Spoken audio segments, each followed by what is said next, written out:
Hey, welcome back. Every Tuesday, we look at the biggest sports stories of the week on Women in Sports. And this week, we're starting on the ice rink. In the Professional Women's Hockey League, it all comes down to this. The finals start in 90 minutes. This year's champion will be either the Minnesota Frost or the Ottawa Charge. Both teams were the lower seed in their semifinals matchup. That's the Charge in the red right there. And now the best-of-5 series starts tonight in Ottawa. That's the Frost in purple. Minnesota trying to defend their title and become back-to-back champions. The Frost are the favorites for their firepower and special teams unit. Meanwhile, Ottawa is known for their stellar goaltending and defense. Puck drops at 6 o'clock tonight.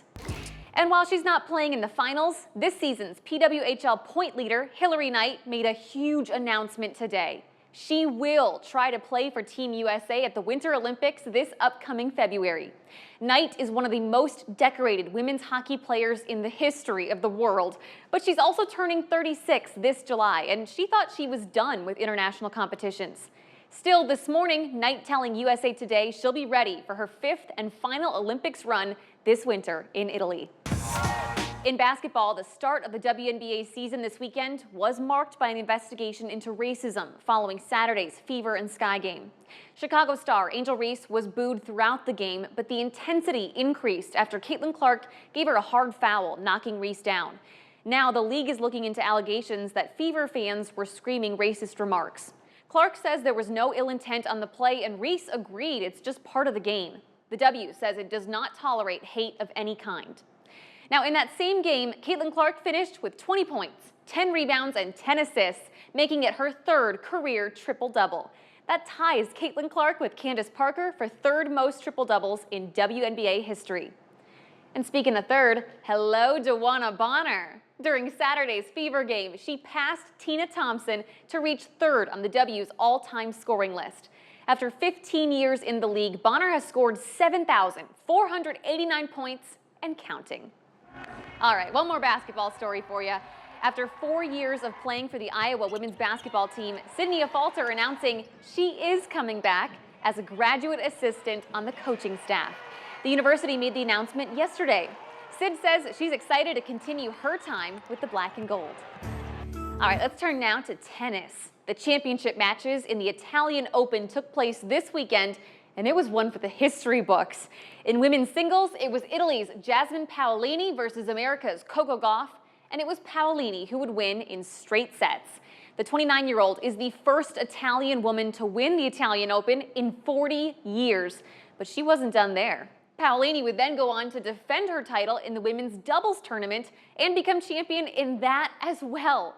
Paolini and her partner, Sara Errani, had a come-from-behind win, and it makes Paolini the first player to win the singles and doubles titles at a single tournament since 2009. Now, for her part, Coco Gauff has now finished as the runner-up in 2 straight tournaments, the Madrid and Italian Opens. Afterward, she said while the results are disappointing, she's got a lot of confidence going forward. And Gauff said, hey, it's better to lose in the finals than to lose in the first round. All right, let's turn now to the National Women's Soccer League for a moment. We are about a 1/3 of the way through the NWSL season, and one team stands alone at the top. The Kansas City Current are just dominating this season. The Current now at 7 wins, 2 losses, and 0 ties. So let's take a look at your leaderboard. The San Diego Wave right behind the Current. Then it's the defending champions, the Orlando Pride, followed by the Portland Thorns in 4th place. Washington, Seattle, Angel City, and Gotham FC round out your top 8, meaning this would be the playoff teams if the playoffs were tonight. As for the team closest to us, the Chicago Stars are in dead last this season, sitting at 14th place with 1 win, 1 tie, and 6 losses. We have 2 local ladies nominated for this week's Midwest Technical Institute Score Standout. First up, Emily Downing from Ridgewood. She won sectional titles in the 800-meter, 1600-meter, and the 4x800 relay. Talk about dominant. And if you have your phones handy, scan this QR code. It'll take you right to the page where you can cast your vote. Joining Emily on this week's nominee list is Brooklyn Peterson from Riverdale. She went 2 for 4 with a home run, 4 RBIs, and she qualified for state in shot put and discus.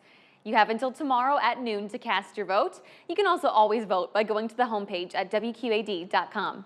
Each week's winner is featured on Off the Cuff. And finally, let's talk about some softball. The NCAA tournament is happening right now, and already we've seen the most shocking upset in decades. Get this, over the weekend, Virginia's Liberty University eliminated #1 seeded Texas A&M. The Aggies, who were first in the country, are now the first #1 seed to be eliminated in regionals since the current tournament format began 20 years ago. Now, the Liberty Flame will play #16 seed Oregon this upcoming weekend. College softball officially has its first $1 million player. Nijari Kennedy just signed a one-year, $1 million NIL contract to transfer from Stanford to Texas Tech. The pitcher is a 2025 Collegiate Softball Player of the Year finalist, and she led the nation this season, just a 0.81 ERA. Her new coaches call her a once-in-a-generation player.